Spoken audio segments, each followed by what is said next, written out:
Diinformasikan kepada seluruh peserta, diharapkan dapat mengisi link pretest dan absensi yang telah dibagikan pada Zoom Group Chat dan grup WhatsApp paling lambat pukul 14.00 sore waktu Indonesia Barat. Acara akan dimulai pada pukul 1 siang waktu Indonesia Barat. Sebelum itu, izinkan saya untuk membacakan tata tertib kegiatan pengabdian masyarakat Fakultas Ekonomi Universitas Negeri Jakarta. Pertama, meeting room akan dibuka mulai pukul 12.30 waktu Indonesia Barat. Peserta dihimbau untuk memasuki ruangan Zoom maksimal pukul 12.55 waktu Indonesia Barat. Kedua, peserta wajib mengisi link pretest yang telah diberikan melalui WhatsApp group sebelum acara dimulai. Ketiga, peserta wajib mengisi link kehadiran yang akan ditutup pada pukul 14.00 waktu Indonesia Barat. Keempat, mengubah tampilan nama masing-masing peserta pada saat join Zoom dengan format kecamatan, _nama lengkap, _usaha. Contoh, Cilengsi, _Olivia, _Olive Shop. Kelima, peserta diharapkan dapat mengaktifkan tampilan video dan menggunakan virtual background yang sudah dilampirkan oleh panitia jika memungkinkan. Keenam, selama acara berlangsung, diharapkan semua peserta dapat menonaktifkan mikrofon dan tidak diperkenankan untuk berbicara selain diberikan kesempatan oleh panitia selama acara berlangsung. Ketujuh, kesempatan diskusi dan tanya jawab setelah pemaparan materi dari masing-masing narasumber selesai. Kedelapan, pertanyaan, tanggapan, dan komentar dapat diajukan dengan mengaktifkan fitur raise hand dan akan diperkenankan untuk menyampaikan pertanyaan apabila telah dipersilakan oleh moderator. Kesembilan, peserta diharapkan tidak keluar masuk meeting room terkecuali apabila ada kendala koneksi atau jaringan internet. Kesepuluh, peserta wajib untuk mengisi link post-test yang akan dibagikan di akhir acara. Pengisian ini dilakukan sampai batas waktu pukul 19.00 waktu Indonesia Barat. Untuk mendapatkan e-sertifikat yang akan dikirimkan paling lambat 3 kali 24 jam dan akan dibagikan kepada masing-masing peserta melalui grup WhatsApp. Peserta dimohon untuk selalu memperhatikan ketentuan-ketentuan yang berlaku demi kelancaran dan kenyamanan acara. Terima kasih. Para hadirin diharap mempersiapkan diri karena acara sebentar lagi akan dimulai.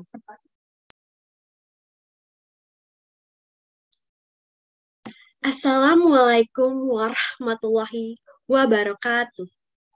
Salam sejahtera untuk kita semua. Shalom, Om Swastiastu, Namo Buddhaya, salam kebajikan. Yang kami hormati Bapak Dr. Saparudin, MSE, MSI, selaku Wakil Dekan Bidang Umum dan Keuangan Fakultas Ekonomi Universitas Negeri Jakarta. Yang kami hormati Bapak Parulian Tampu Bolon, SE, MSE, selaku Kepala Suku Dinas Perindustrian, Perdagangan, Koperasi, dan UKM Kota Administrasi Jakarta Timur.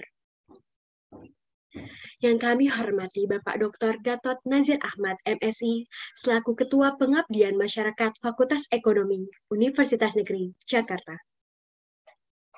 Yang kami hormati juga para narasumber, yaitu Bapak Riki Satria, selaku Deputi Direktur Departemen Kebijakan Sistem Pembayaran Bank Indonesia. Kedua, Bapak Edi Suprapto, SEMEI, selaku Dosen Statistik Bisnis TSTB, praktisi bidang manajemen UMKM. Yang kami hormati Bapak Adam Zakaria, MAK PhD, selaku dosen Fakultas Ekonomi Universitas Negeri Jakarta, yang akan menjadi moderator pada hari ini. Yang kami hormati para penggiat UMKM dari Kecamatan Pulau Gadung, Cakung, Duren Sawit, Matraman, dan Jatinegara. Yang kami hormati para dosen di lingkungan Fakultas Ekonomi Universitas Negeri Jakarta, selaku panitia penyelenggara kegiatan pengabdian masyarakat, serta perwakilan dari suku dinas perindustrian, perdagangan, koperasi, dan UKM Kota Jakarta Timur yang tidak dapat saya sebutkan satu persatu, tetapi tidak mengurangi rasa hormat saya. Dan tentunya kepada seluruh hadirin yang berbahagia. Dengan mengucapkan puji serta syukur dan alhamdulillah, marilah kita bersama-sama memanjatkan puji serta syukur kehadirat Allah Subhanahu wa Ta'ala yang telah melimpahkan rahmat dan karunia-Nya, serta tidak lupa salawat dan salam. Marilah kita bersama-sama curahkan kepada junjungan kita, Nabi Muhammad Sallallahu Alaihi Wasallam. Sehingga pada kesempatan kali ini kita masih diberi rahmat dan juga nikmat untuk dapat mengikuti agenda kegiatan pengabdian masyarakat dengan tema besar yaitu Transformasi UMKM di Era Digital yang diselenggarakan oleh tim dosen Fakultas Ekonomi Universitas Negeri Jakarta bekerja sama dengan suku dinas perindustrian, perdagangan, koperasi, usaha kecil dan menengah Kota Administrasi Jakarta Timur, Jackpreneur, dan Jakarta City of Collaboration. Sesuai dengan tema acara, kegiatan pengabdian masyarakat ini hadir dengan tujuan memberikan edukasi dan wawasan kepada para pelaku usaha UMKM untuk dapat menghadapi tantangan global dengan adanya pandemi COVID-19 sehingga bisa berinovasi dan bertransformasi digital. Sebelum memulai acara inti, tidak lengkap rasanya apabila saya selaku MC tidak memperkenalkan diri. Karena ada peribahasa mengatakan, tak kenal maka tak sayang. Perkenalkan, nama saya Olivia Citra Oktaviani, salah satu mahasiswa Fakultas Ekonomi Universitas Negeri Jakarta, program studi S1 Manajemen Angkatan 2017 sebagai pembawa acara pada kegiatan hari ini. Selanjutnya, atas nama pembawa acara, tidak lupa juga saya menyampaikan terima kasih setinggi-tingginya kepada seluruh hadirin yang sudah berkenan hadir untuk meluangkan waktunya dan bersemangat untuk mengikuti kegiatan pengabdian masyarakat Fakultas Ekonomi Universitas Negeri Jakarta pada hari ini. Baik, selanjutnya izinkan saya untuk membacakan susunan acara. Pertama, pembukaan. Kedua, dilanjutkan dengan sambutan dari Bapak Riko. Sambutan dari Bapak Parulian Tampubolon, SEMSE, selaku Kepala Dinas Perindustrian, Perdagangan, Koperasi, dan UKM Kota Administrasi Jakarta Timur. Ketiga, selanjutnya sambutan sekaligus pembukaan acara dari Bapak Dr. Saparudin, MSE, MSI, selaku Wakil Dekan Bidang Umum dan Keuangan Fakultas Ekonomi Universitas Negeri Jakarta. Keempat, setelah itu foto bersama secara virtual. Kelima, dilanjutkan dengan materi 1, dilanjutkan lalu sesi tanya-jawab. Keenam, penyerahan sertifikat. Ketujuh, materi 2, dilanjutkan dengan sesi diskusi dan tanya-jawab. Selanjutnya, penyerahan sertifikat. Dilanjutkan akan ada pembagian door prize acara. Ke-10, penyampaian informasi mengenai link post-test, dan terakhir, penutup. Diharapkan peserta dapat mengikuti kegiatan acara dari awal hingga akhir dengan baik sebagaimana mestinya. Baik, untuk mengawali acara pada hari ini, marilah bersama-sama kita mengucapkan basmalah. Bismillahirrahmanirrahim. Baik, diinformasikan kepada seluruh peserta untuk dapat mengisi link pretest dan absensi paling lambat pukul 14.00 waktu Indonesia Barat. Dan setelah pemaparan materi dari kedua narasumber selesai, akan ada pembagian door prize menarik dan diharapkan seluruh peserta tetap berada pada room Zoom sampai acara ini selesai. Baik, untuk membangkitkan semangat acara pada hari ini, kita bisa melakukan jargon secara virtual. Diharapkan para peserta bisa mengikuti arahan gerakan saya. Jika saya bilang, transformasi UMKM di era digital, Bapak, Ibu, dan rekan-rekan bisa menjawab, bisa, seperti itu. Mungkin bisa kita coba ya Bapak, Ibu sekalian. Transformasi UMKM di era digital, bisa. Ya, masih kurang semangat ya nih Bapak Ibu sekalian. Kita coba sekali lagi ya Bapak Ibu. Transformasi UMKM di era digital bisa. Wah, baik. Sepertinya sudah terasa semangat pada hari ini. Langsung saja kita masuk pada susunan acara yang pertama ya Bapak Ibu sekalian. Sambutan dari Bapak Parulian Tampugolon SE-MSE, selaku Kepala Suku Dinas Perindustrian, Perdagangan, Koperasi dan UKM Kota Administrasi Jakarta Timur. Kepadanya dipersilahkan. Baik, terima kasih. Bu, Yang udah saya hormati Bapak Dr. Saparudin, MSE, MSI, selaku Wakil Dekan 2 Fakultas Ekonomi Universitas Negeri Jakarta. Yang kedua, Bapak Dr. Saparudin, Bapak Dr. Najir Ahmad, ini sebagai narasumber dari Bank Indonesia. Yang berikutnya adalah Bapak para narasumber dari Universitas Negeri Jakarta. Yang dalam hal ini ada Bapak Riki Satria, yang kedua Bapak Edi Suprapto SE MEI, dan Bapak Adam Jakaria MA PhD. Yang berikutnya adalah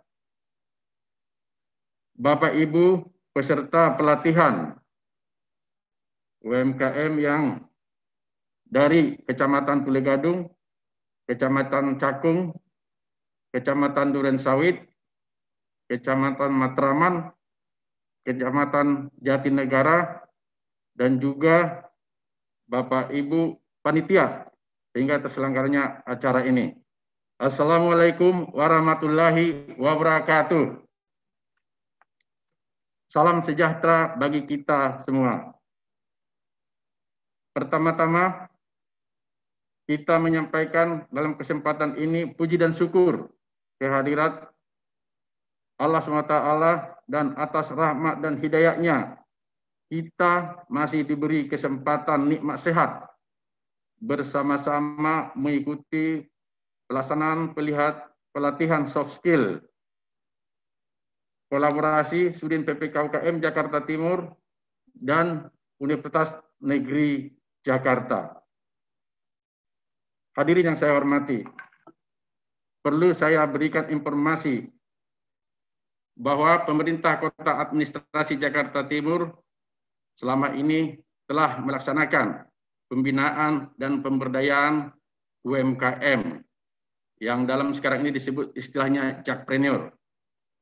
Hal ini dilakukan mengingat perkembangan UMKM dirasakan sangat membawa perubahan bagi tingkat perekonomian masyarakat. UMKM sebagai salah satu pilar peningkatan perekonomian tentu mempunyai harapan yang sangat luas dalam pengembangan usaha masyarakat. Pelaku UMKM di wilayah Kota Administrasi Jakarta Timur tahun 2021 yang telah kami lakukan pembinaan telah berjumlah 10.469 UMKM yang terdiri dari di sektor kuliner dan sektor non-kuliner. Hal ini menjadi peluang semakin meningkatnya pertumbuhan perekonomian masyarakat.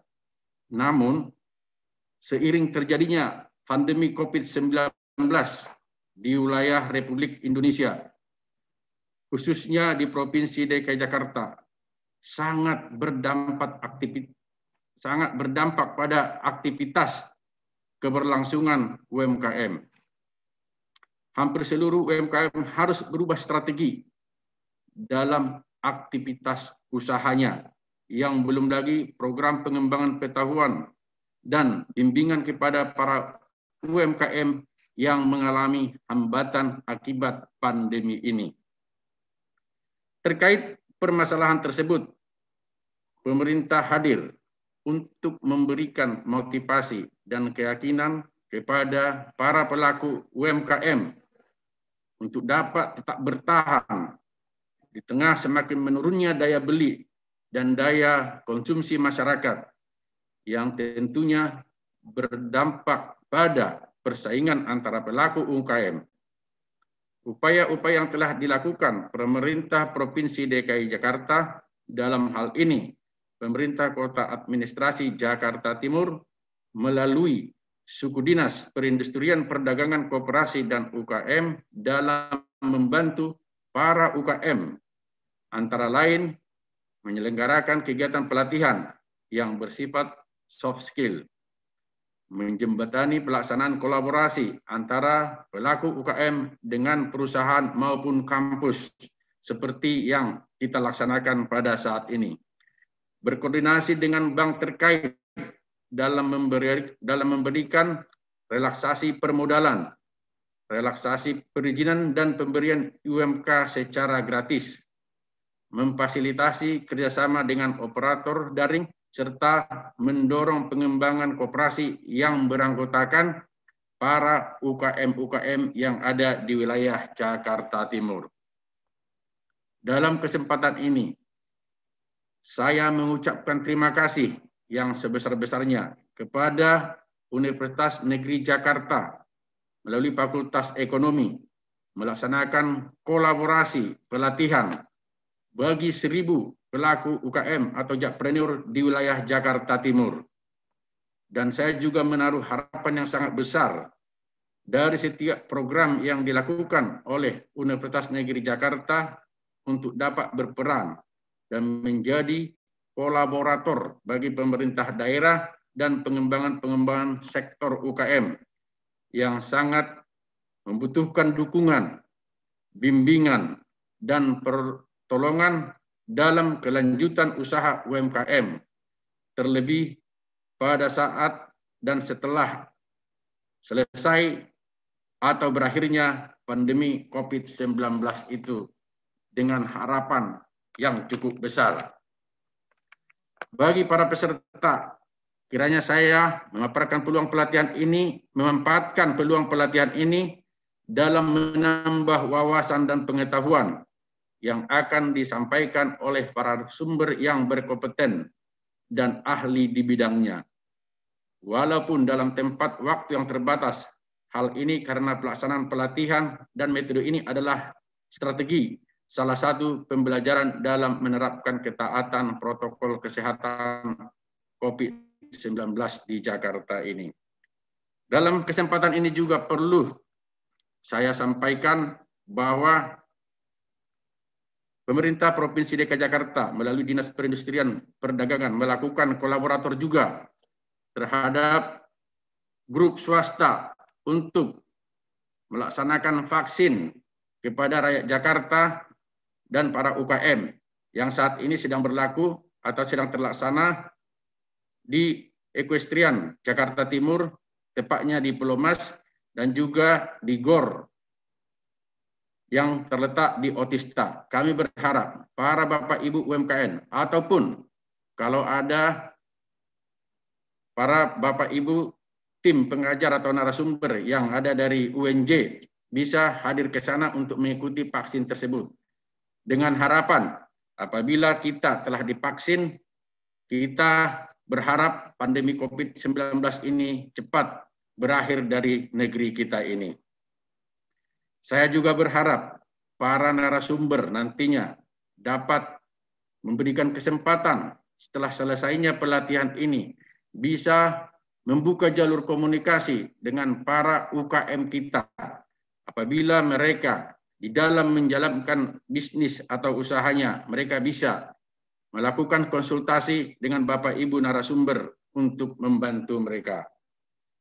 Ke depan saya juga berharap dari Universitas Negeri Jakarta Fakultas Ekonomi ini dapat melakukan pendampingan turun kepada para UKM kita.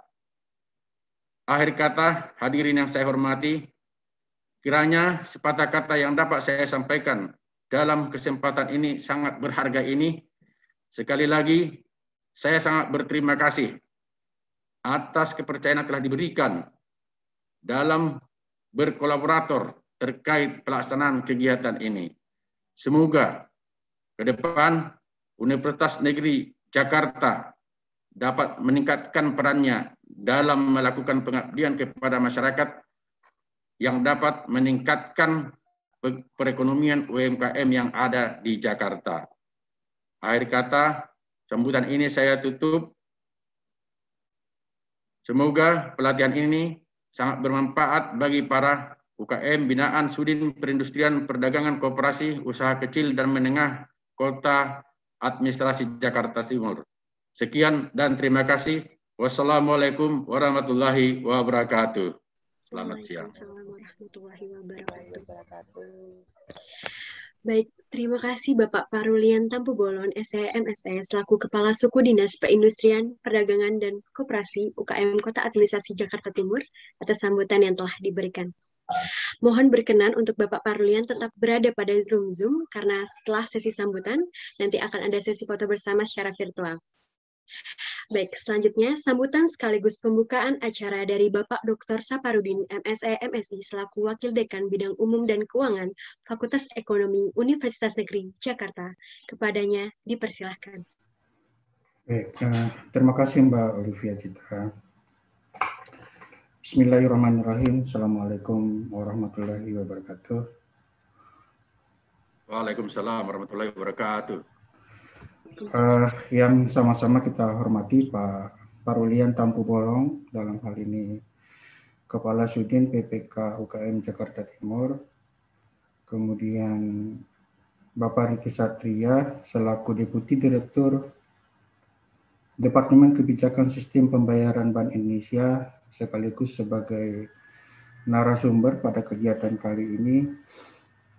Lalu Bapak Edi Suprapto merupakan mitra kami juga dan juga sebagai narasumber pada kegiatan ini. Moderator juga sekaligus dosen Fakultas Ekonomi Bapak Adam Zakaria, PhD. Ketua Tim PKM UNJ dalam hal ini Bapak Dr. Gatot Nasir Ahmad. Bapak Ibu pelaku UKM transformasi UKM di era digital se-Kota Jakarta Timur. Terkhusus Bapak Ibu dosen tim PKM yang sudah melaksanakan kegiatan ini dengan baik. Pertama-tama alhamdulillah kita panjatkan puji syukur kehadirat Allah Subhanahu wa taala. Karena pada siang hari ini kita masih diberikan kesehatan di tengah pandemi seperti ini untuk melaksanakan kegiatan program kegiatan masyarakat untuk membina UKM Kota Jakarta Timur.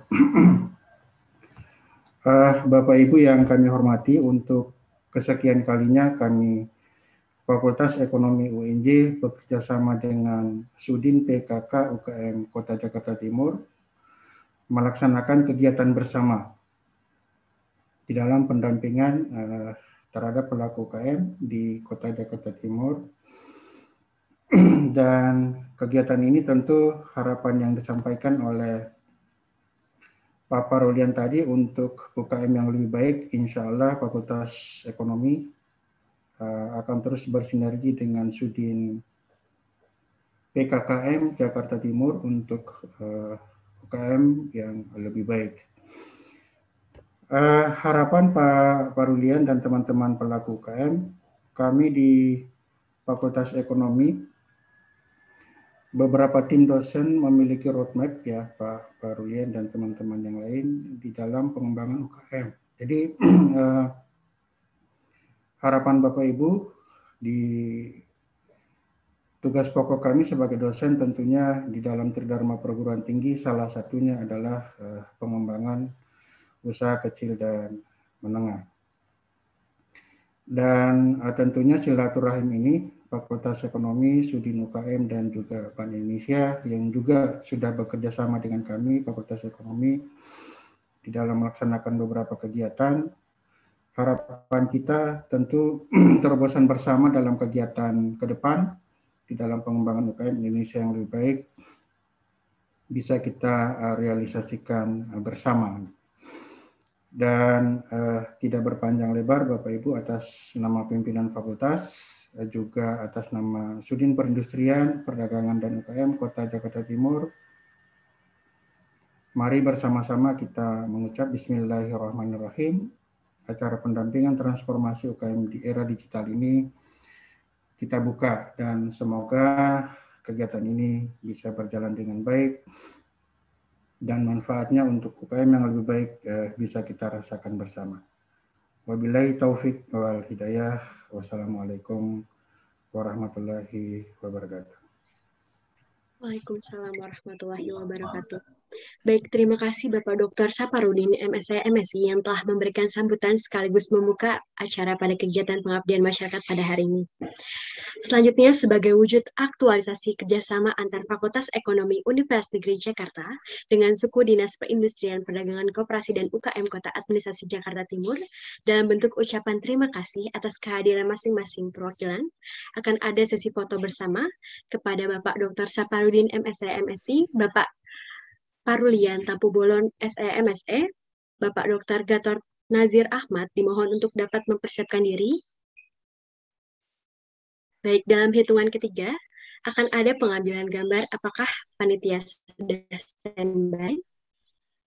Baik, akan saya pandu dalam hitungan ketiga, 2, 1. Baik, mungkin sekali lagi Bapak. 3, 2, 1.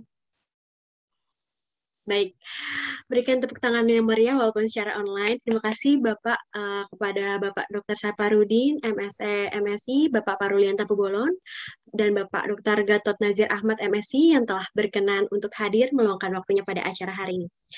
Selanjutnya, sesi foto bersama secara virtual. Kepada para hadirin, dimohon untuk mempersiapkan diri, mengaktifkan fitur kamera.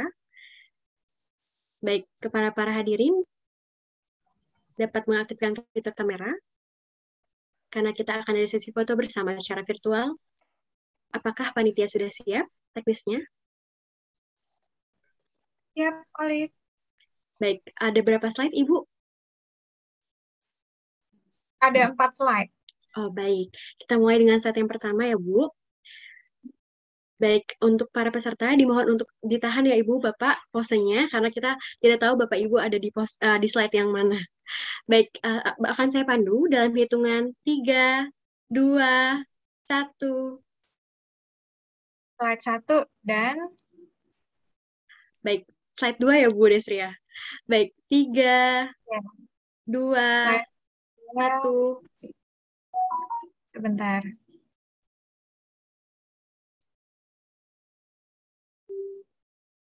Dan slide ketiga. 3, 2, 1. Baik, terakhir ya Bu, slide-nya terakhir. 3, 2, 1. Slide keempat masih banyak yang off cam nih kayaknya. Gak apa-apa ya. Ada 8 slide Mbak Des kayaknya. Di saya di 8 slide. Beda settingan. Yes, 4 slide Bu. Jadi satu layar tuh ada... Baik. Para peserta diharap untuk dapat mengaktifkan fitur kamera karena kita masih ada sesi foto bersama. Mungkin teknisnya sudah ya Bu? Sudah semua? Sudah, Oleh. Oh, baik sudah, Ibu. Sudah. Terima kasih para hadirin semuanya. Baiklah Bapak Ibu semuanya, akhirnya kita memasuki acara inti dari pengabdian masyarakat Fakultas Ekonomi Universitas Negeri Jakarta, yaitu penyampaian materi dari 2 narasumber yang hebat dan pastinya punya pengalaman yang mumpuni dalam bidangnya dan siap untuk membagikan ilmu dan pengalamannya kepada Bapak Ibu sekalian. Tetapi sebelum itu tidak lupa juga ada moderator yang tidak kalah hebat dan sangat menginspirasi, yaitu Bapak Adam Zakaria MAK PhD yang akan memandu diskusi bersama dengan narasumber kita. Sebelum itu, izinkan saya untuk membacakan CV dari moderator.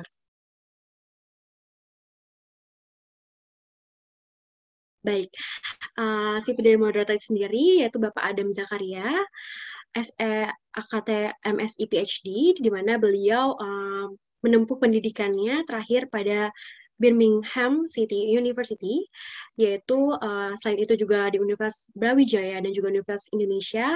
Selain itu terdapat banyak sekali penelitian yang telah beliau lakukan terkait dengan kinerja perusahaan, terkait dengan berbagai macam penelitian yang telah dia lakukan.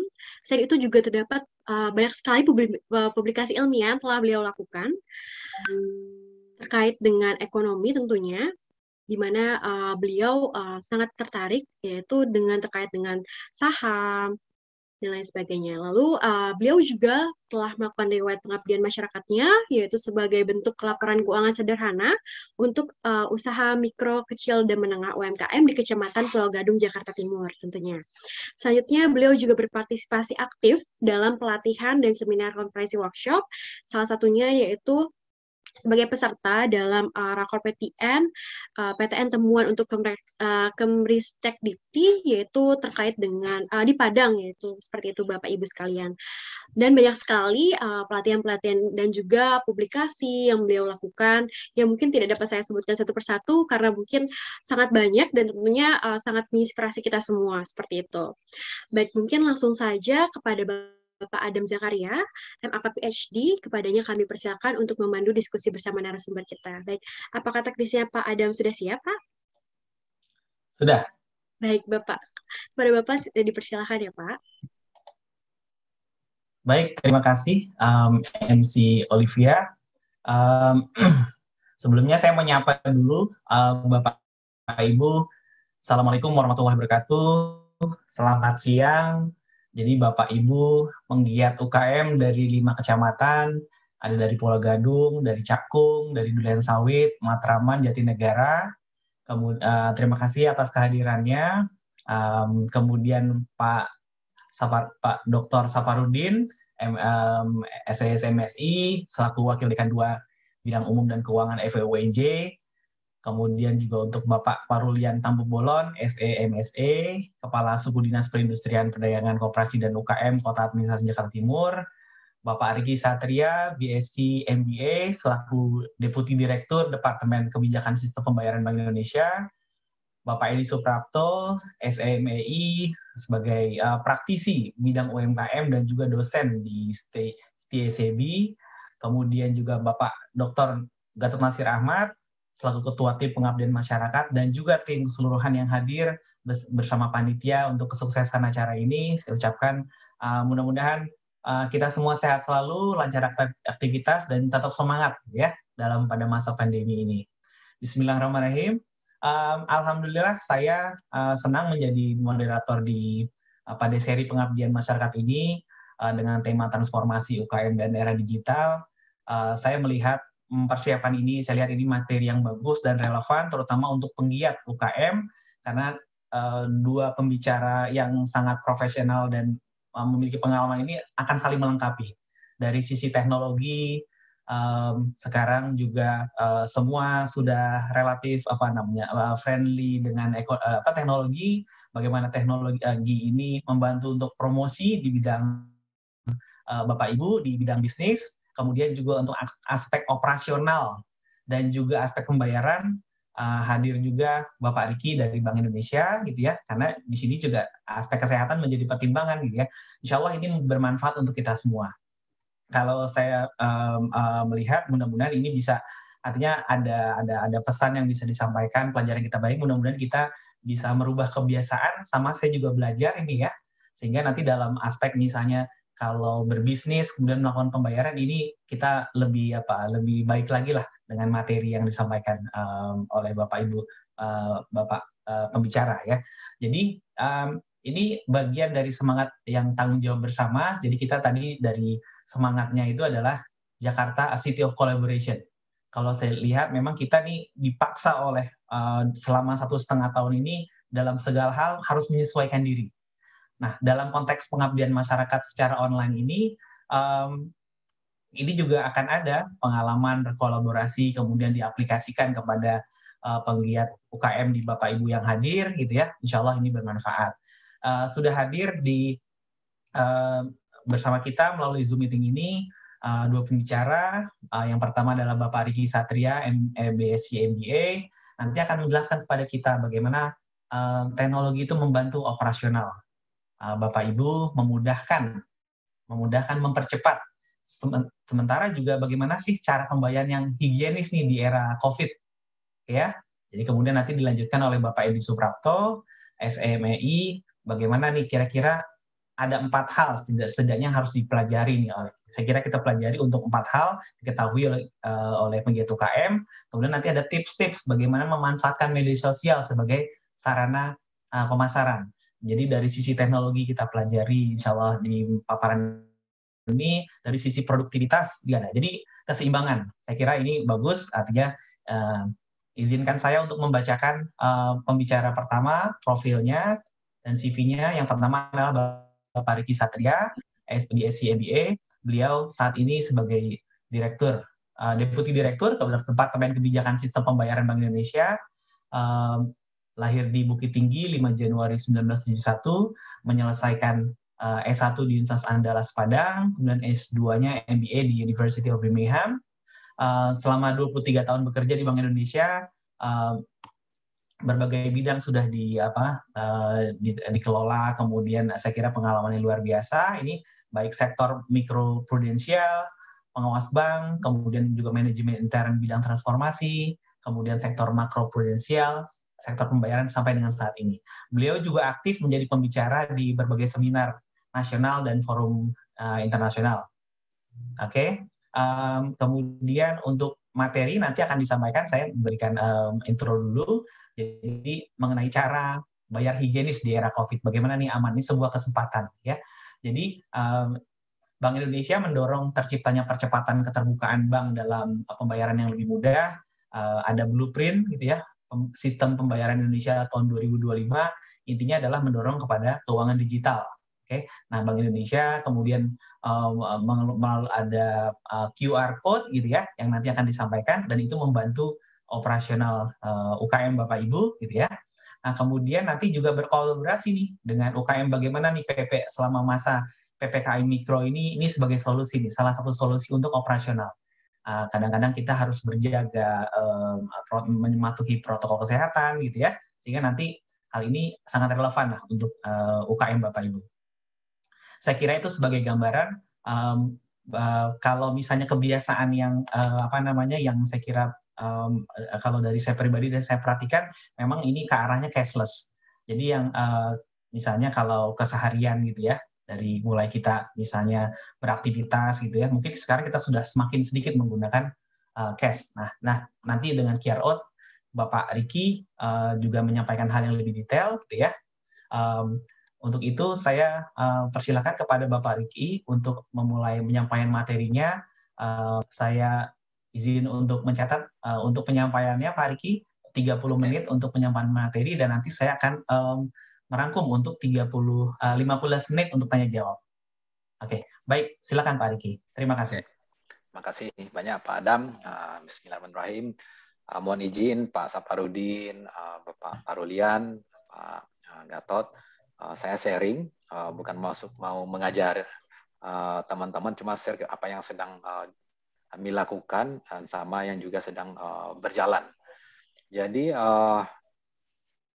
di era COVID ini, BI banyak mengeluarkan berbagai program. Tadi Pak Adam sudah bilang namanya Blueprint Sistem Pembayaran Indonesia. Salah satunya yang untuk retail, ini yang kita kembangkan.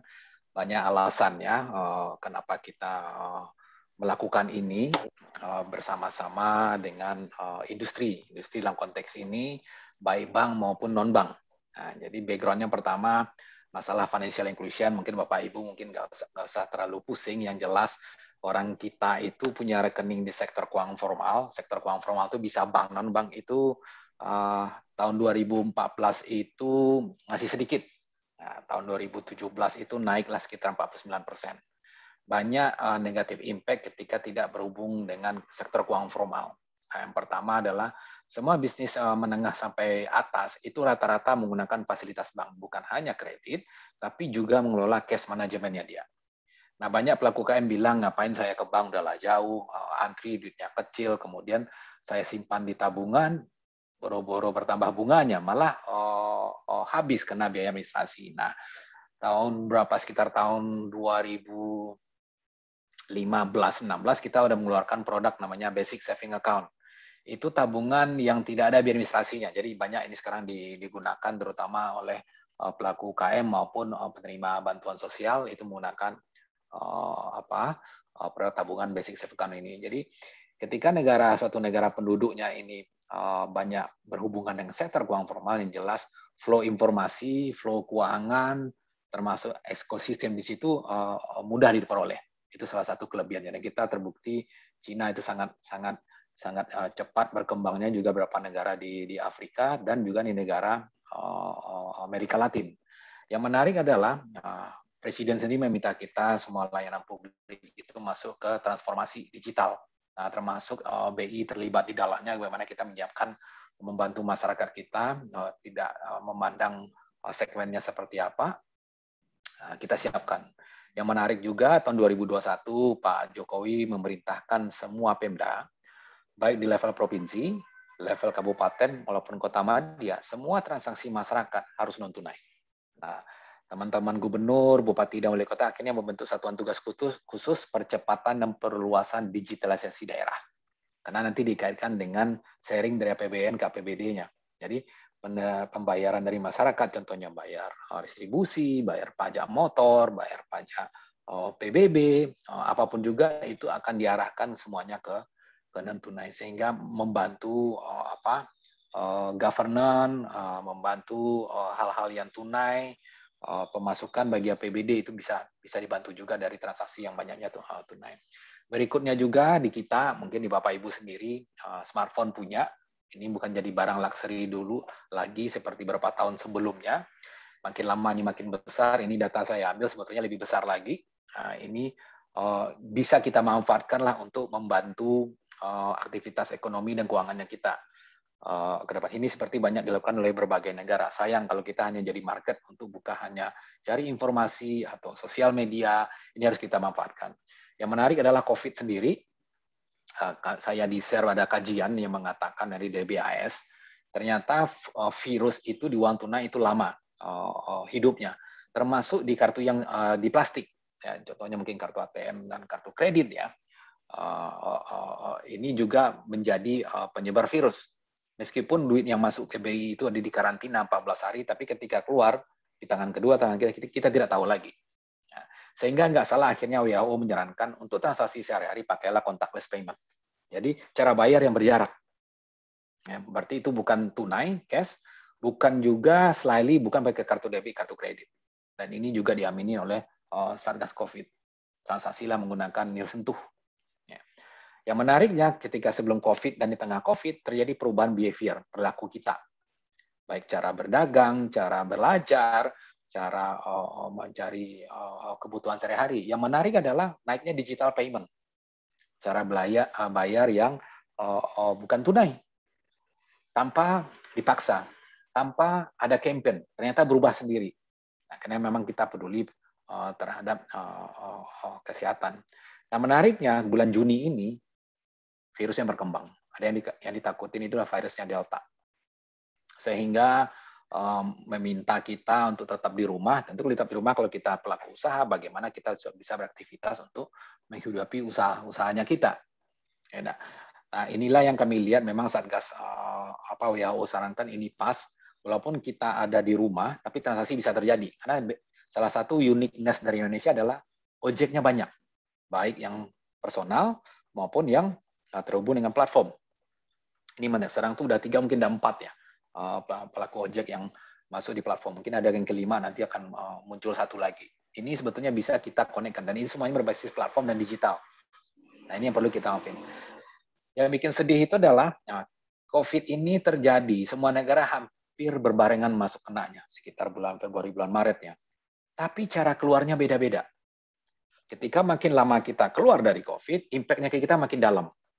Sehingga wajar mati-matian pemerintah mengingatkan kita untuk jaga protokol, apapun yang disarankan pemerintah itu diikutin, agar kita keluar dengan cepat. Kalau kita keluarnya lambat adalah biaya untuk kesehatan yang harusnya kita gunakan untuk membangun ekonomi itu makin berkurang untuk perekonomiannya. Jadi impact-nya juga kayak kita. Nah, ini yang dilihat oleh pemerintah. Nah, kita harus cepat-cepat keluar, patuhinlah vaksin, ikut semua protokol, mudah-mudahan kita bisa cepat keluar. Di samping memang pemerintah bikin program juga untuk membantu perekonomian. Nah, inilah beberapa program pemulihan ekonomi nasional yang saya lihat jarang pemerintah itu melakukan hal seperti ini. Semua kompak. Yang jelas dari budget masing-masing kementerian itu berubah, menggeser sedikit ke kesehatan dan pelaku UKM. Contoh yang pertama, Bangga Buatan Indonesia. Ini meminta kita berbelanja di produk UKM. Nah, koordinatornya adalah tempatnya Kemenko Marves, tapi setiap bulan itu di launching di setiap provinsi yang berbeda, yang hostnya kementeriannya berbeda-beda. Nah, contoh, di launching pertama kali di Bali, hostnya itu Kementerian Perhubungan, kemudian pindah ke saya lupa, Labuan Bajo kalau nggak salah, di Mandalikanya Mataram, yang ketiga itu pindah lagi ke Jawa Tengah, keempat pindah ke Bandung, kelima kemarin Labuan Bajo, bulan depan itu pindah ke Sulawesi Utara, termasuk nanti berakhir nanti di Papua. Jadi semua memfokuskan untuk Bangga Buatan Indonesia. Dan ini diinterlinkkan dengan programnya Pak Sandiaga Uno, Bangga Berwisata di Indonesia saja. Ini pesona Indonesia. Tujuannya juga sama, membantu ekosistem yang ada di daerah wisata, termasuk pelaku UKM-nya, yang jual ya kafe, ya kantin, ya cenderamata, itu juga dibantu. Nah, yang ketiga tadi yang elektronifikasi transaksi Pemda, ini kolaborasi antara BI, Kementerian Dalam Negeri, Kementerian Perekonomian, dan Kementerian Keuangan. Semua transaksi masyarakat ke Pemda harus non-tunai. Nah, ini yang disiapkan. Yang terakhir ini bela pengadaan. Apapun pengadaan yang dilakukan oleh baik pemerintah pusat maupun nanti pemerintah daerah itu harus non-tunai. Dan ini diarahkan semua pengadaan tersebut harus membeli barang domestik. Which is itu baik pelaku kecil, UKM, menengah, event untuk beli makanan rapat, itu menggunakan pelaku UKM, dan secara non-tunai. Jadi artinya apa, secara nggak sengaja, program ini membuat teman-teman UKM harus punya rekening. Harus juga masuk ke arah digital. Manfaatkan momen ini, karena ini jarang terjadi hal-hal seperti ini. Dan semuanya di retail ini kami kawinkan dengan produk digital payment yang baru, namanya QRIS. QRIS, bacanya QRIS. Jadi Made in Indonesia. Ini produk yang kami susun sama-sama dengan semua pemain besar di negara ini. Kita launching 17 Agustus 2019. Setelah sebelumnya kami pilotkan. Kami tes dulu apakah isunya, kami uji sebelum di launching dan diterapkan secara nasional per 1 Januari 2020. Namanya QRIS. Dan ini kita sasar adalah pelaku UKM, khususnya kecil dan mikro, karena mereka mostly transaksinya adalah tunai. Dari hasil survei dan pengamatan dan pengalaman sendiri, ini fakta yang terjadi di lapangan ketika transaksinya tunai. Yang pertama, tercampur antara uang pribadi dengan uang usaha. Yang kedua, mencatatnya sore hari di buku. Kadang-kadang tidak tercatat. Kadang-kadang pas transaksi kalau sepi bisa dicatat. Atau ketika banyak, misalnya pas lunch khususnya kantin dan kafe, itu butuh waktu. Ya kadang-kadang lupa.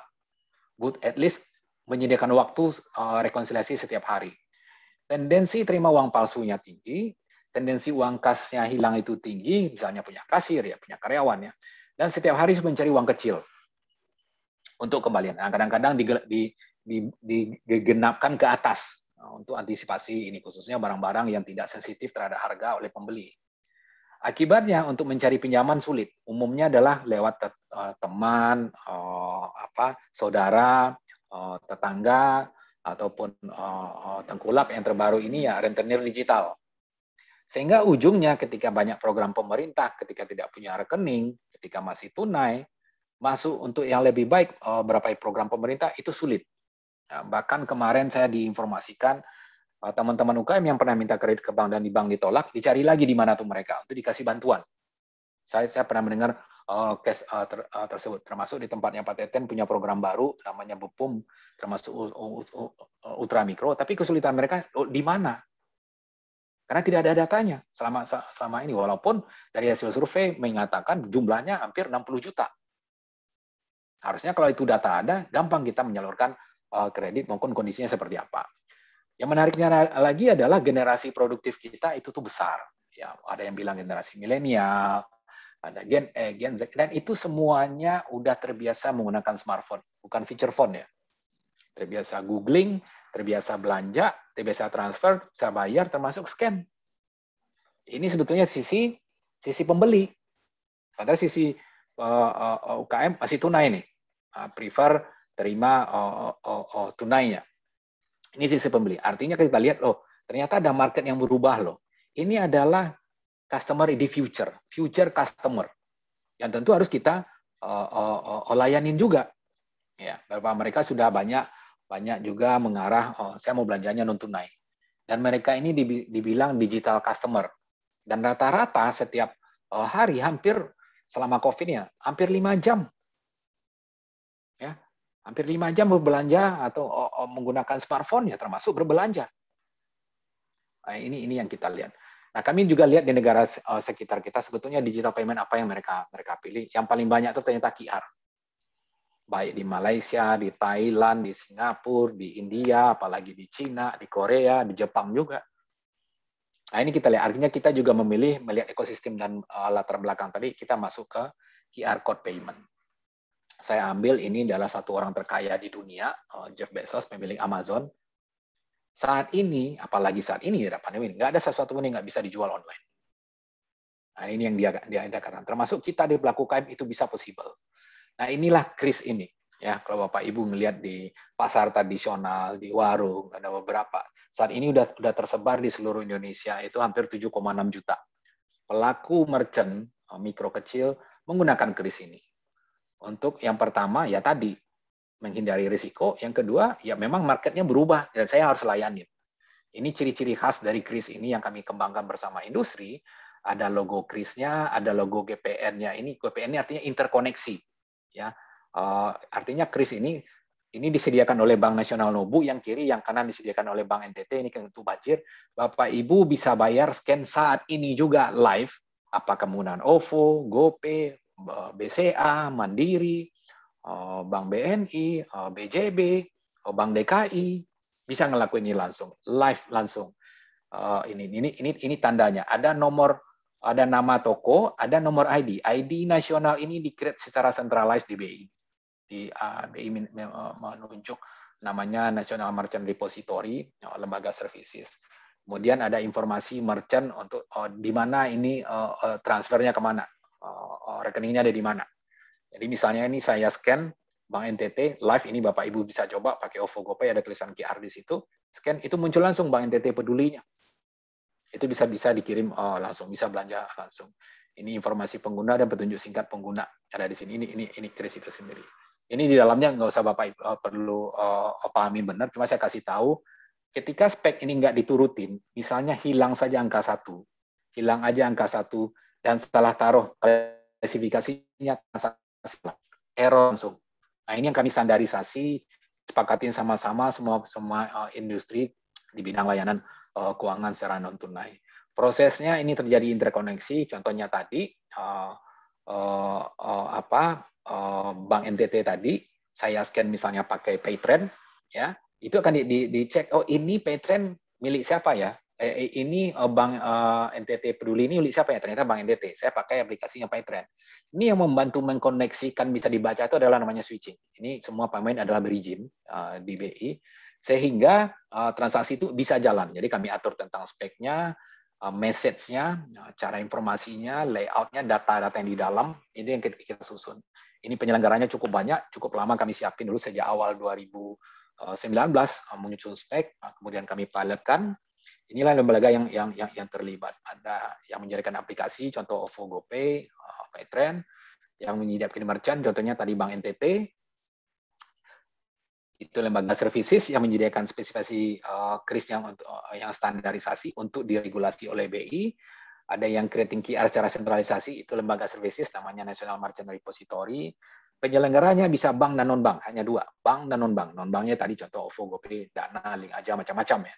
Tadi switching yang membantu koneksi, dan semua pemain harus butuh national number system, mintanya ke Badan Standarisasi Nasional.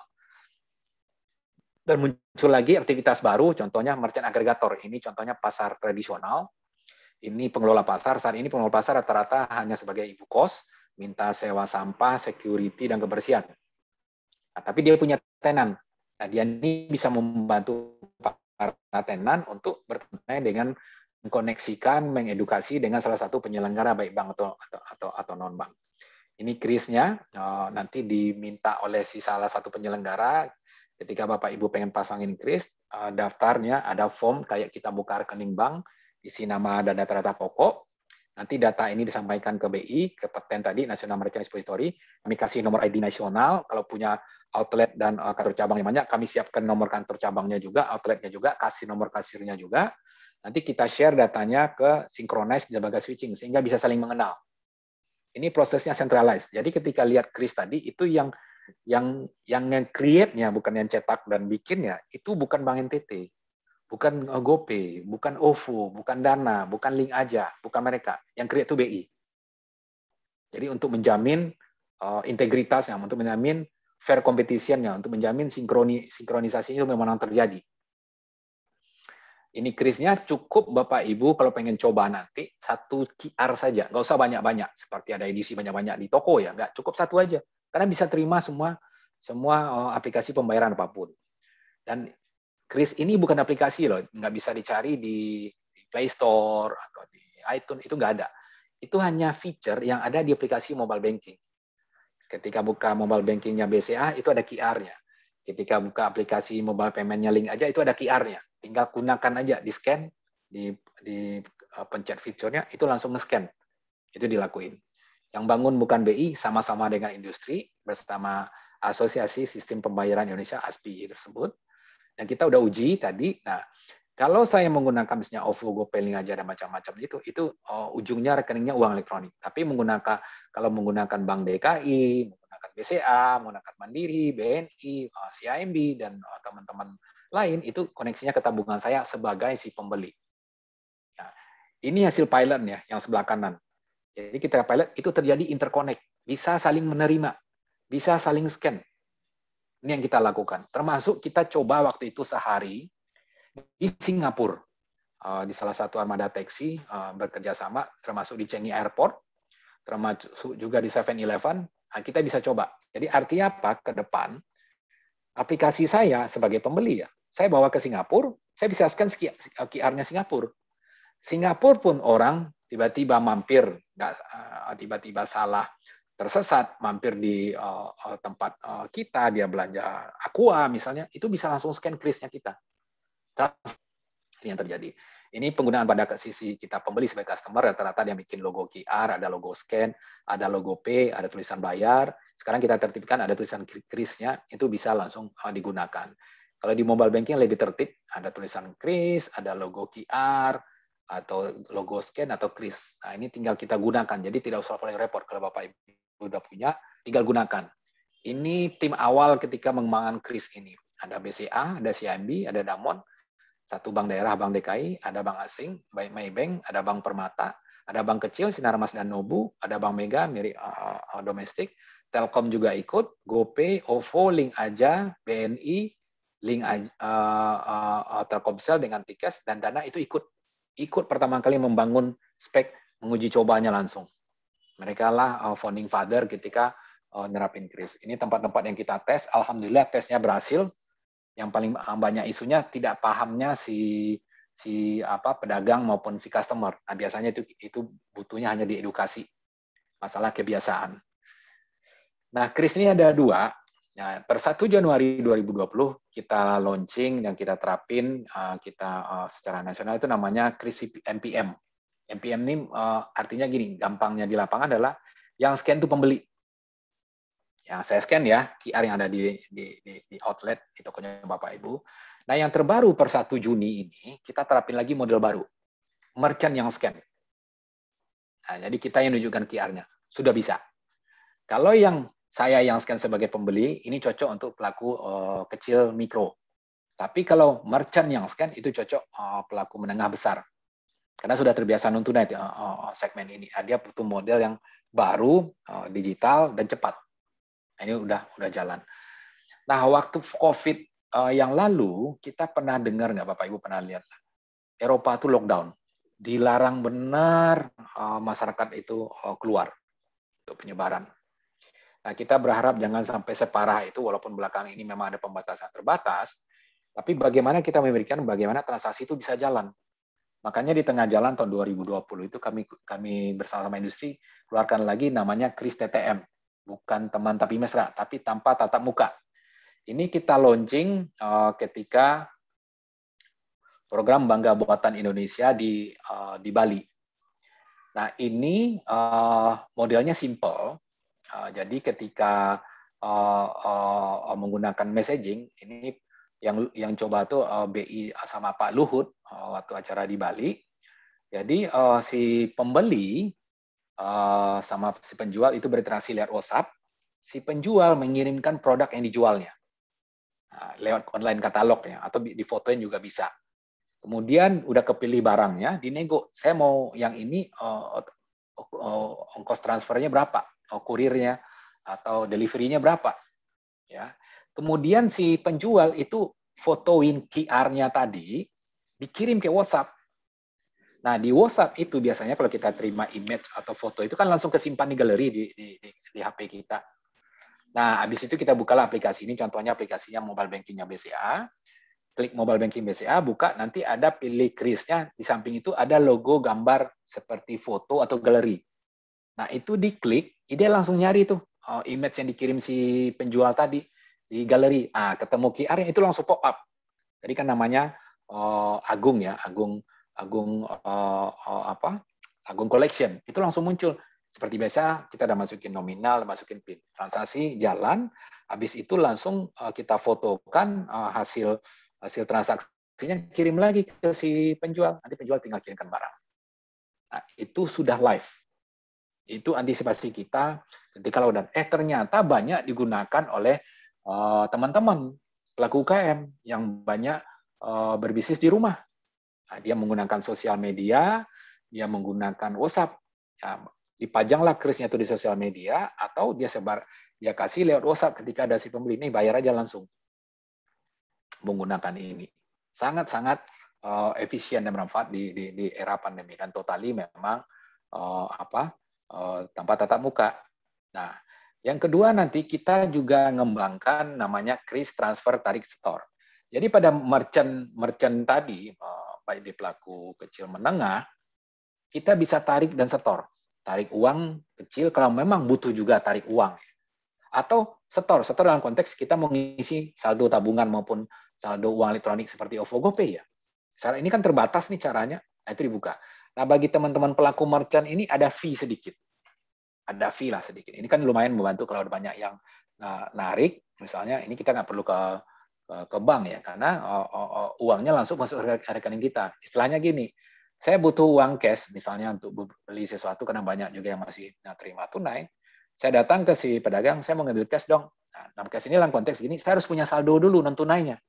Jadi saldo saya di BCA, saldo saya di GoPay, itu seperti saya transfer ke si pedagang. Jadi pindah saldonya saya.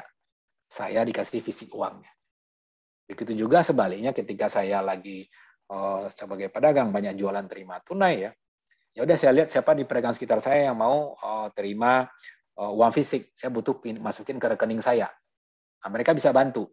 Nah, ibaratnya kalau dia bisa bantu, kita nggak perlu datang ke bank, nggak perlu naik ojek, nggak perlu bayar parkir, nggak perlu antri.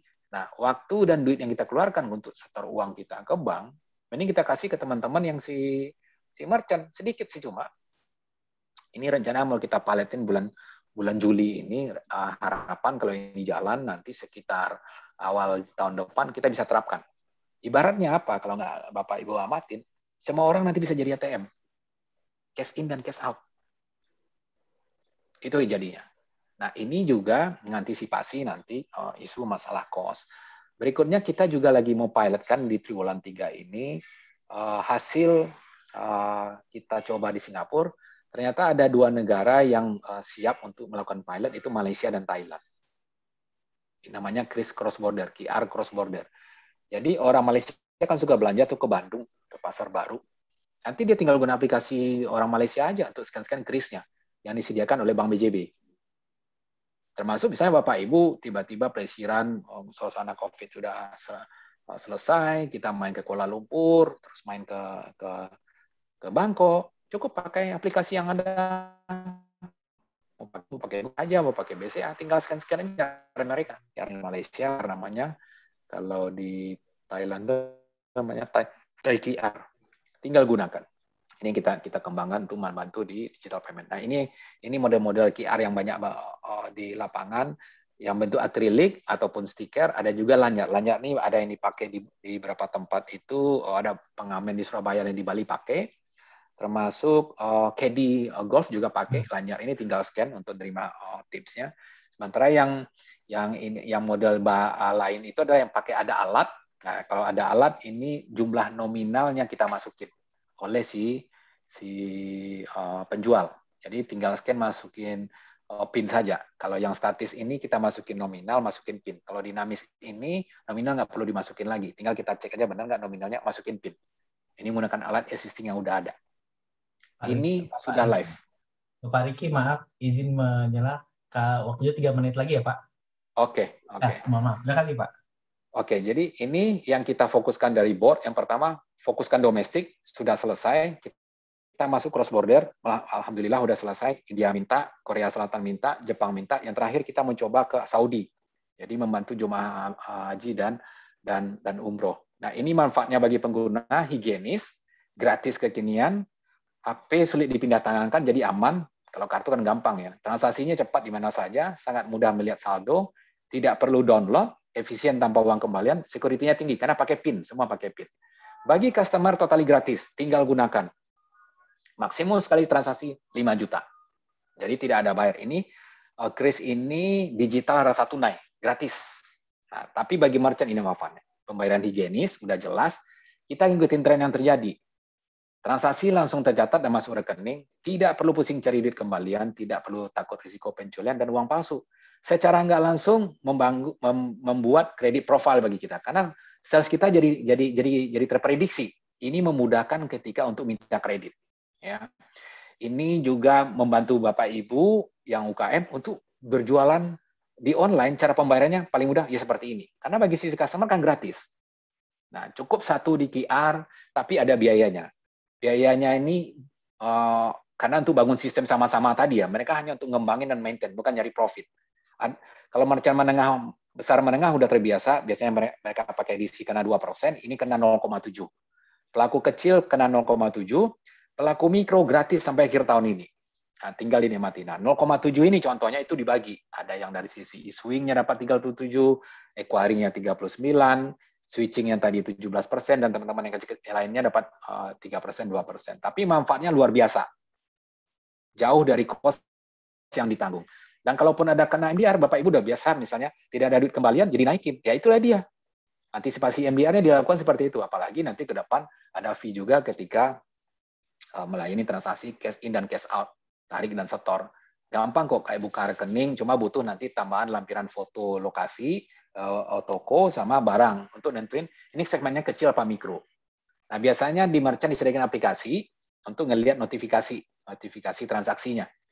Nah, ini biasanya untuk ngelihat, oh iya benar udah masuk. Beberapa pemain menyediakan notifikasi bersama SMS itu gratis. Itu dilakukan. Merchantnya sekarang udah 7,6 juta, hadir di 34 provinsi, 480 kota kabupaten, bahkan di pulau-pulau tertentu sudah hadir. 85% pelaku KM semua. Seluruh Indonesia, di DKI ini sudah 1,3 juta, kalah dengan Jawa Barat. Nah, ini tahun ini makin banyak yang nerapin karena memang COVID-nya belum kelar-kelar juga. Ini transaksinya terus meningkat menggunakan Kris. Ini bagi penyelenggara, ini penyelenggaranya Bapak Ibu tinggal pilih aja salah satu, ada bank, ada 35 bank, ada non-bank, ada 23, termasuk dan nerapin Kris TTM. BPD ada, bahkan bank asing juga nerapin. Ada Hana Bank untuk target orang Korea, ada Commonwealth untuk target orang Australia. Ini udah 64 penyelenggaranya. 64 penyelenggaranya, saya bayangkan mungkin lebih 100 juta masyarakat Indonesia udah siap bayar pakai Kris. Ini good chance, good market bagi pelaku UKM. Pemerintah siasat. Nah, ini contoh penggunaannya, case-case-nya. Ini di pedagang pasar tradisional, di pasar apung di Banjarmasin, bahkan toilet di salah satu mall juga menggunakan Kris untuk bayar toiletnya. Online juga menggunakan. Ini Blibli, berapa online e-commerce lain juga akan segera menerapkan Kris. Bahkan di sektor kesehatan juga dilakukan, banyak dokter pribadi sekarang menerapkan Kris untuk terima pembayarannya, tidak mau lagi terima tunai, kalau pakai edisi dia lebih mahal, voucher-nya mereka lebih cenderung pakai Kris. Termasuk berdonasi, zakat, persembahan, bisa dilakukan. Kemarin ketika COVID terjadi, banyak membantu, akhirnya bisa menerima zakat dan persembahan. aplikasi zakat, infak, baik Basnas maupun ini sudah juga menerapkan. Konser di TV, nerima donasi juga menerapkan kris untuk bisa donasi live secara langsung. Taxi Bluebird juga nerapin. Pemerintah di daerah wisata juga sudah menerapkan untuk pelaku wisata. Event Kodam Jaya juga menerapkan berbelanja di lingkungan mereka, baik di koperasi dan kantin. Koperasi juga banyak nerapin. Ini koperasi besar Indonesia, Kospin Jasa. Ini lapangan golf di Bali, semuanya udah menggunakan kris untuk terima bayarnya. Ini ibu-ibu pejabat ketika belanja di pelaku UKM juga menggunakan kris untuk bertransaksi. Ini Pak para menteri, baik Pak Luhut, Pak Sandi, Bu Risma nanti bansos non tunai rencana juga akan nerimanya pakai kris. Rencana seperti itu Pak Teten juga support, Pak Tito, Pak Mendagri juga selain Pangdam Jaya, banyak kepala daerah juga support untuk menggunakan kris, termasuk Pak Anies ini kemarin udah bentuk juga tim percepatan digitalisasi daerah. Siap-siap, Samsat sudah bisa non-tunai, PBB juga non-tunai. Ini contohnya bayar PBB, bayar pajak, bayar distribusi pasar juga sudah banyak nerapin, contoh di Kabupaten Mamuju. Bengkel-bengkel motor, toko onderdil juga banyak menerapkan menggunakan kris. Ini juga bencana banjir kemarin di NTT, juga teman-teman NTT create-nya untuk bisa berdonasi pada situ juga. Nah, BI juga mengembangkan pelaku UKM termasuk digital. Kami punya online modul, video semua isinya. Bapak Ibu bisa lihat bagaimana seperti e-commerce itu seperti apa, transaksi kris seperti apa, buka rekening bank seperti apa, mengajukan kredit seperti apa, bikin foto seperti apa. Ini linknya ada di sini, www.bi.go.id /ID/bliss default ISPX. Ini Bapak klik linknya, lihat kan modulnya cukup banyak. Ada modul umum, modul dasar, modul intermediate, modul advance. Ini isinya semuanya video. How to. Silakan dilihat. Mungkin itu Bapak Ibu yang bisa saya share. Kalau mau sehat, ayo pakai kris. Saya kembalikan ke Pak Adam. Makasih banyak. Baik, terima kasih paparannya Pak Riki. Alhamdulillah saya mengikuti ini juga serius. Pertama saya lihat memang perhatikan orang Indonesia itu cepat belajar. Alhamdulillah saya lihat cepat belajar, jadi pertumbuhan juga merchant jadi luar biasa. Jadi saya kira memang ini memotivasi juga dari tadi fakta-fakta yang sudah disampaikan.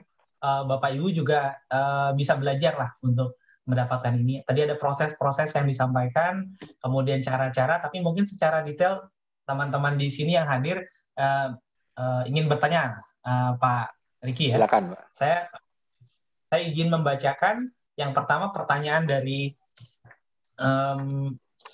Bu Reni di chat yang ada di chat ini, bagaimana cara menerapkan kris sama dengan dana yang lainnya. Itu yang dari Bu Reni. Bu Reni jam 2:10 di sini tertera di chatnya dari Bu Reni di Cakung. Bagaimana cara penerapannya. Kemudian juga yang kedua, ini di jam 2:12 ini host kepada everyone ya. Sudah punya scan QR. Kemudian saya harus daftar lagi untuk UMKM-nya atau tidak. Oke. Saya kira itu dulu Pak Riki, 2 pertanyaan pertama. Terima kasih. Terima kasih Pak Adam, Bu Reni. Ini pertanyaannya mirip kedua-duanya. Jadi kris ini ada 2. Satu dari sisi saya pembeli.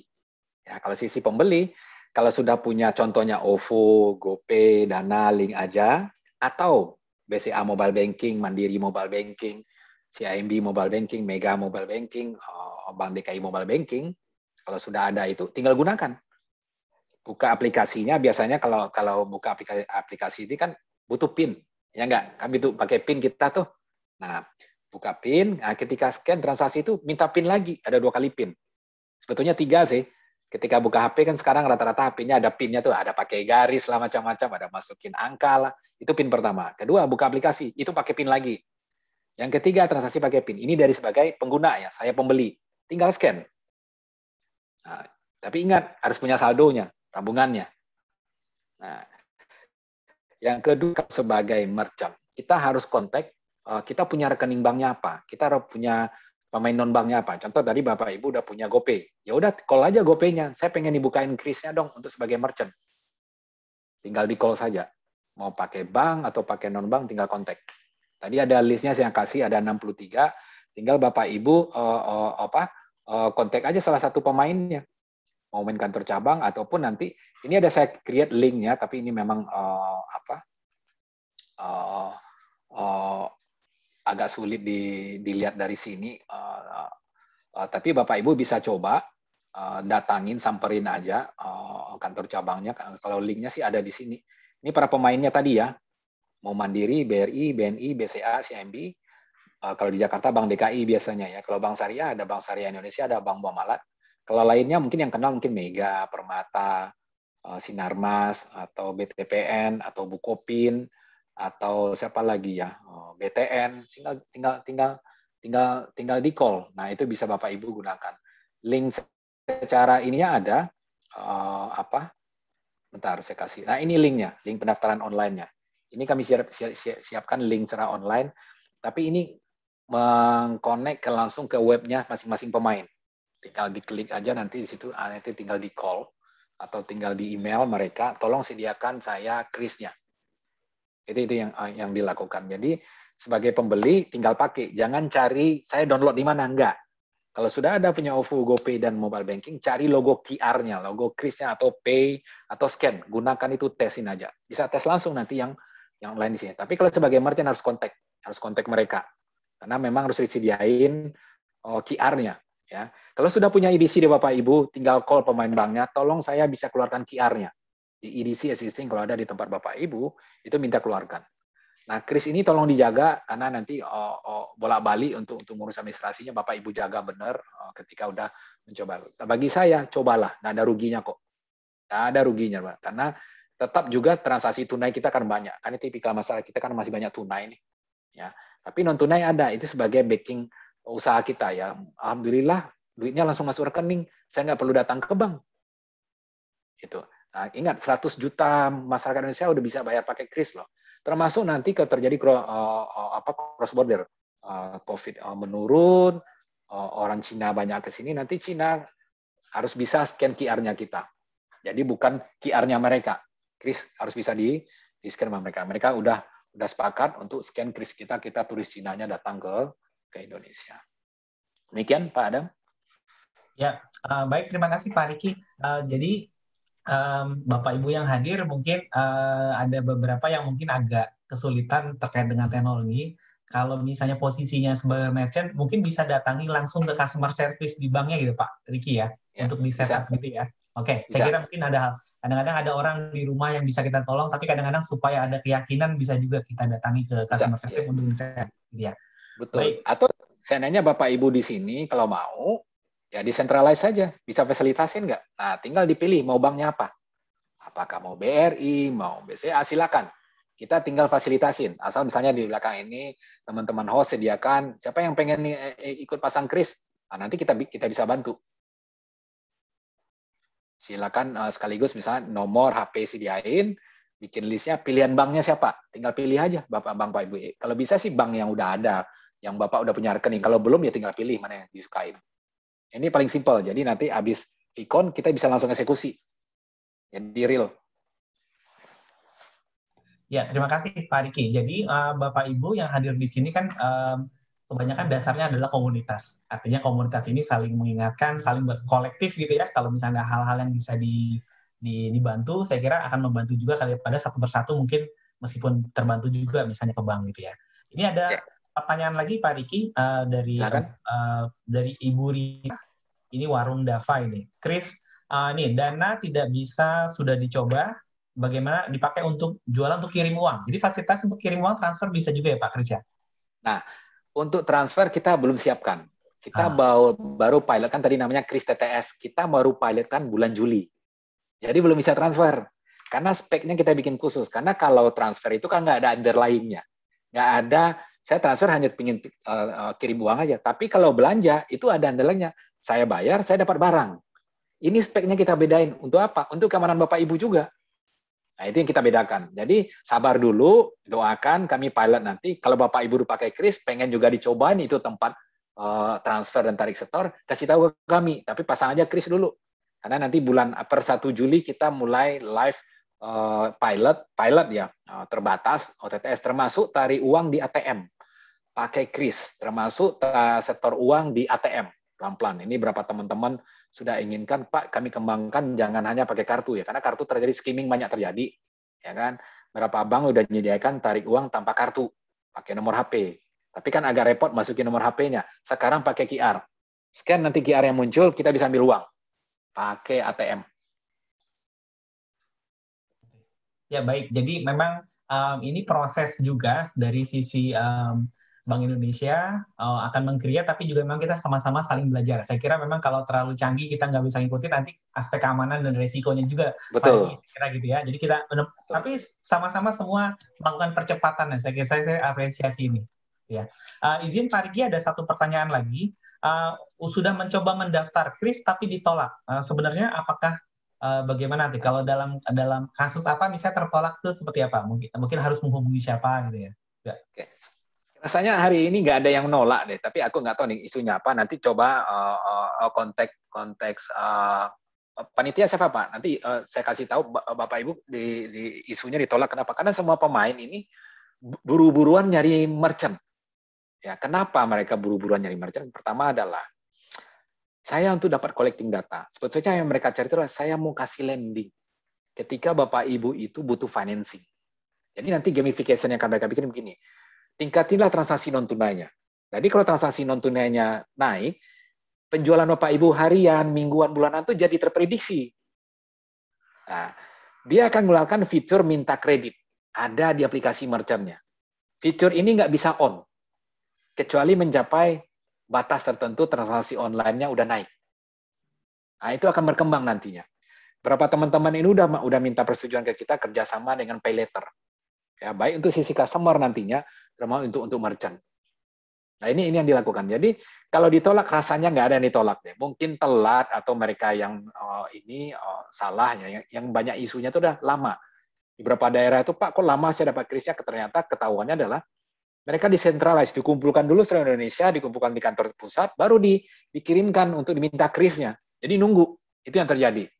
Nah, kalau untuk yang grup ini, kalau memang ada yang ditolak, oke, informasiin kami deh, kontak yang ke panitia, nanti kasih saya kontak siapa tuh yang nolak. Jarang tuh yang nolak tuh, biasanya pada nyari benar tuh masang merchant-merchantnya. Ya, baik. Terima kasih Pak Riki. Jadi terbayang Bapak Ibu bahwa sebenarnya ini dua pihak saling menerima, mendapatkan keuntungan, simbiosis mutualisme kalau saya perhatikan. Beberapa kali Betul. kita melaksanakan kegiatan pengabdian masyarakat dan kita memang mulai dari kita membimbing untuk pencatatan, laporan keuangan sederhana, tapi ini sudah terpotret dari KRIS-nya ini Pak Riki. Betul. Ya. Sehingga nanti memang memotong jalur juga yang akhirnya bank bisa memantau dan monitor siapa yang bisa disalurkan seperti itu ya Pak Riki ya. Betul. Nah sekarang juga berkembang gara-gara KRIS ini ada 3 aplikasi tambahan, ada fitur tambahan di aplikasi, khususnya di sisi merchant ya. Yang pertama adalah sebagai agent bank. Jadi kalau Bapak Ibu memang ini well educated, suka campaign, suka socialize lah, itu possible menjadi agent bank juga. Agent bank dalam konteks gini, saya bisa jadi perpanjangan tangannya BRI, contohnya Briling ya, agent partner, itu possible jadinya. Yang kedua muncul juga aplikasi untuk stok, catat stok. Jadi ketika payment-nya terima, cash buat non-cash, stoknya juga langsung berkurang. Ini sudah banyak para pemain ngembangin. Ujungnya apa? Ketika teman-teman mengembangkan fitur ini di satu aplikasi, bisnis supply chain. Ini memotong Bapak Ibu nggak perlu lagi ke supplier. Bahkan beberapa contoh pemain, saya lupa ya, buku kas, buku warung, kasir, Mitra Bukalapak, Mitra Tokopedia, Sampurna SRC, macam-macam. Harga barang yang Bapak beli itu kadang-kadang lebih murah karena langsung dari manufacturing. Jadi mereka ngembangin bisnis supply chain. Nah, itu ternyata ketemu case-nya dulu itu Mitra Bukalapak, belum kami launching, mereka udah rapin. Awalnya para pedagang nggak mau pakai, tapi ketika dikasih ini bisa membantu beli barangnya, mereka nggak usah keluar dari tokonya, bahkan harganya itu juga bersaing. Yang ketiga malah dikasih asuransi. Ini menarik nih bisnis model ketika non tunai ini masuk. Termasuk juga ada yang juga berani nawarkan pinjaman. Bersaing lagi pinjamannya daripada Bapak Ibu minta ini ya ke rentenir ya. Mereka punya possibility ngelakuin itu. Ya. Ini yang saya lihat perkembangan ke depan yang bahkan banyak terjadi. Bahkan nanti rumah sakit bisa jadi agent bank juga. Karena kalau sebagai agent bank dia ada fee sedikit. Not bad lah, lumayan. Baik, terima kasih Pak Riki. Saya lupa memberi kesempatan kepada Bapak Ibu yang ingin menyampaikan langsung. Silakan, mohon dibantu panitia. Terima kasih.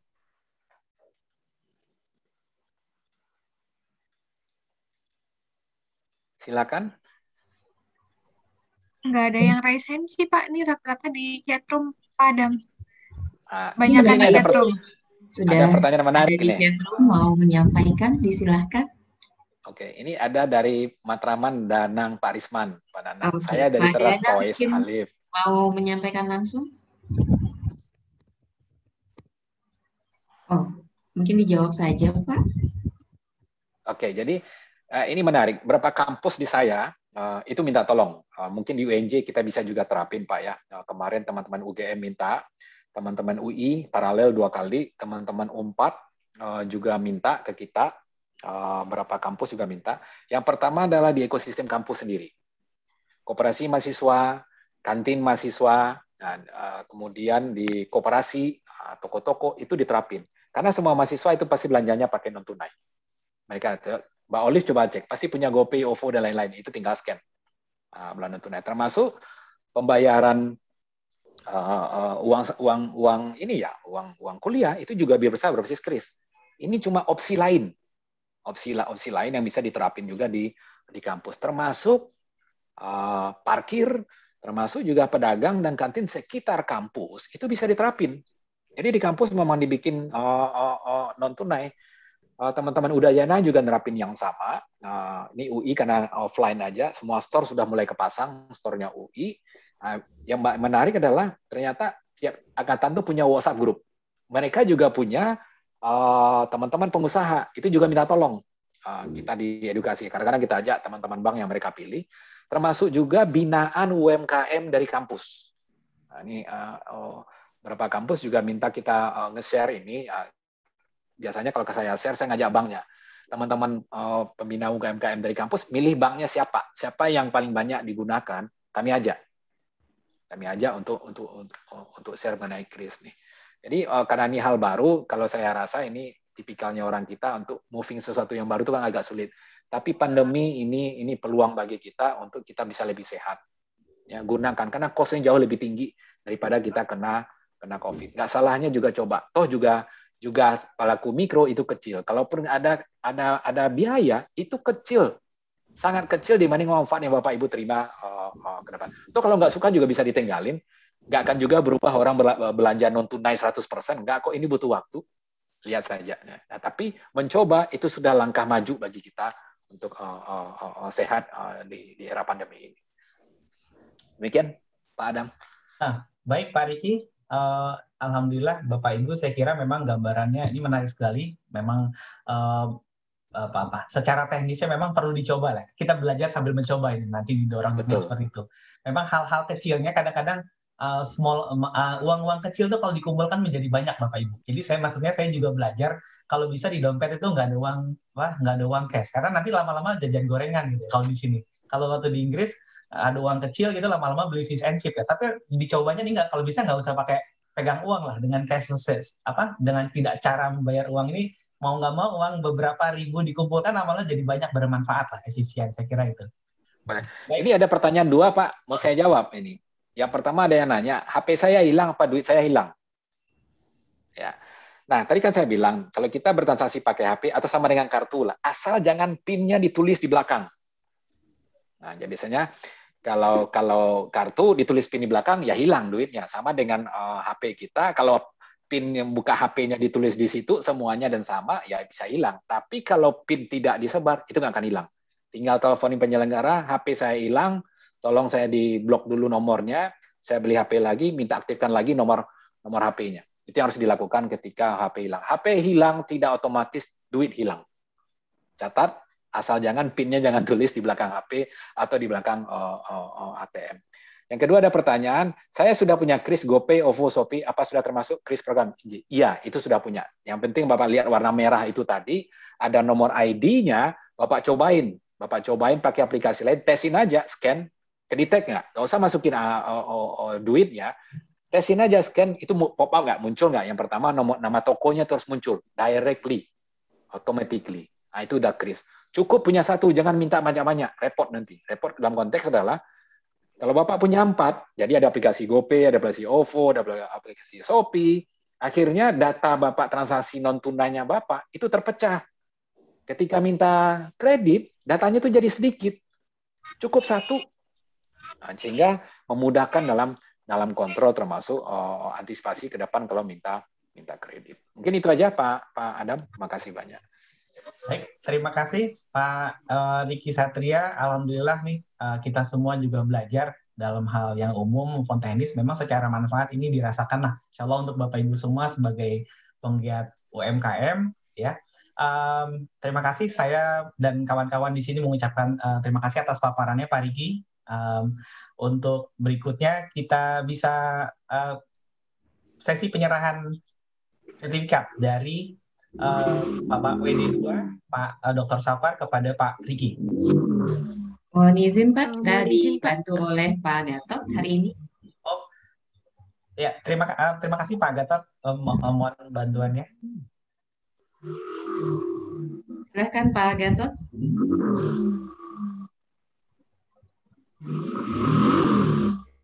Silakan Pak Riki. Terima kasih Bapak atas partisipasi dalam acara ini. Terima kasih sekali lagi kami dari FEUNJ menyampaikan terima kasih kepada Bapak Riki. Oke, sama-sama Pak Gatot. Titip ya Pak, keriskan UNJ Pak. Jangan sampai kalah dengan kampus lain. Makasih banyak. Sama-sama Pak. Baik, terima kasih Pak Gatot dan Pak Riki. Alhamdulillah kita sudah melewati sesi pertama.